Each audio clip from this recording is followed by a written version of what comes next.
Hello বন্ধুরা, makeup মানেই আমরা বুঝে থাকি কোনো বিশ্রী মেয়েকে মেকআপের মাধ্যমে সুন্দর করে তোলা অথবা কোনো কালো মেয়েকে মেকআপের মাধ্যমে ফর্সা করে তোলা। কিন্তু বন্ধুরা, মেকআপের আসল রহস্য শুধুমাত্র এখানেই শেষ নয়। বর্তমান বিশ্বের মেকআপ আর্টিস্টরা তাদের মেকআপ কৌশলের মাধ্যমে একজন মানুষকে মেকআপের মাধ্যমে এতটাই বদলে দেয় যে বাবা মা পর্যন্ত তাদেরকে চিনতে পারে না। এবং এই ধরনের মেকআপ আর্টিস্টদের কৌশলগুলো আমরা সাধারণত মুভিতেই সব থেকে বেশি দেখতে পাই। যেমন বলিউডের বিখ্যাত মুভি এক্স-ম্যানের মধ্যে মেকআপের অনেক বেশি ব্যবহার করা হয়েছে। যদিও এই মুভিতে মেকআপ আর্টিস্টরা তাদের অনেক কষ্ট ও সাধ্য দিয়ে তারা বিভিন্ন ক্যারেক্টারকে মেকআপ করেছেন। বন্ধুরা, তার মধ্যে সব থেকে বেশি কষ্ট জেনিফার লরেনের শরীরের মধ্যে থাকা অদ্ভুত রঙের মেকআপ এবং স্যুট তৈরি করাটি।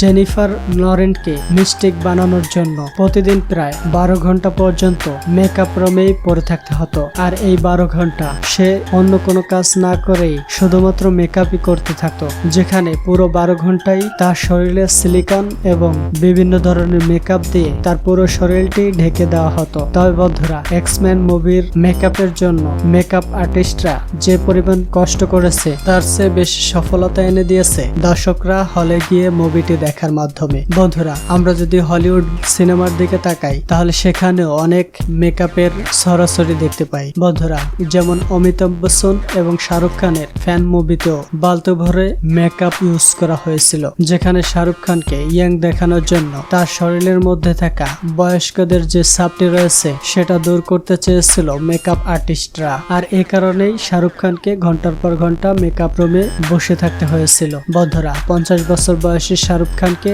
18 বছর বয়সী রোল প্লে করার জন্য তার মুখের মধ্যে সিলিকন এবং ফেসকে টাইট করার জন্য ট্যাপ দিয়ে বালতি ভর্তি ভর্তি মেকআপ তার মুখের মধ্যে লাগিয়ে রাখতে হতো। এবং সে নিজেই জানিয়েছিল এই মেকআপটি নেওয়ার জন্যই তাকে সবচেয়ে কষ্ট করতে হয়েছিল। বন্ধুরা, মেকআপের মাধ্যমে তো কোনো ইয়ং লোকে বয়স্ক দেখানোটা খুবই সহজ ব্যাপার, কিন্তু একজন বয়স্ক মানুষকে ইয়ং দেখানো মোটেও সহজ কথা নয়। কারণ বয়স্ক মানুষের বয়সের ছাপ, চামড়ার কুচকানো ভাব কোনো কিছুই এত সহজেই লুকানো যায় না। বন্ধুরা, এমনকি ফ্যান মুভিটি দেখার পরে শাহরুখ খানকে দেখার পর তার ফ্যানরাই বলেছিল ছেলেটি শাহরুখ খান নিজেই নয়, হয়তো তার কোনো ডুপ্লিকেট ক্যারেক্টার তার এই রোলটি প্লে করেছিল। বন্ধুরা, সুপারহিট তামিল মুভির আইটেম মেকআপ আর্টিস্টরা তাদের মেকআপের কারিশমা দেখিয়েছিল, যেখানে বিক্রমকে মেকআপের মাধ্যমে একজন মনস্টারে পরিণত করা হয়েছিল, যেটি দেখে বিক্রম নিজেই তাকে চিনতে পারেনি এবং সে ভয় পেয়ে উঠেছিল। আর এটি করার জন্য প্রফেশনাল মেকআপ আর্টিস্টরা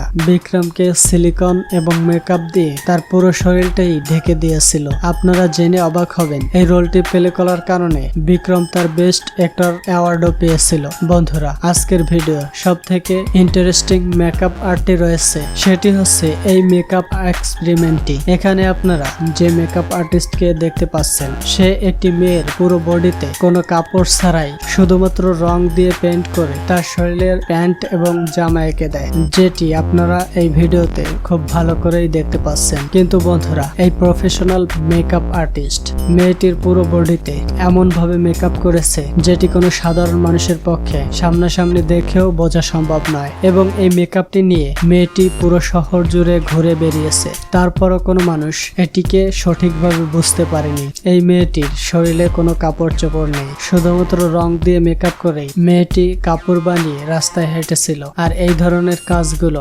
শুধুমাত্র প্রফেশনাল মানের মেকআপ আর্টিস্টরাই করতে সক্ষম হয়। তো বন্ধুরা, আজকের এই ভিডিওতে কোন মেকআপটি আপনার কাছে সব থেকে ভালো লেগেছে অবশ্যই কমেন্ট করে জানাবেন। আর ভিডিওটি ভালো লাগলে অবশ্যই ভিডিওটিতে একটি লাইক করে চ্যানেলটি সাবস্ক্রাইব করবেন। ধন্যবাদ।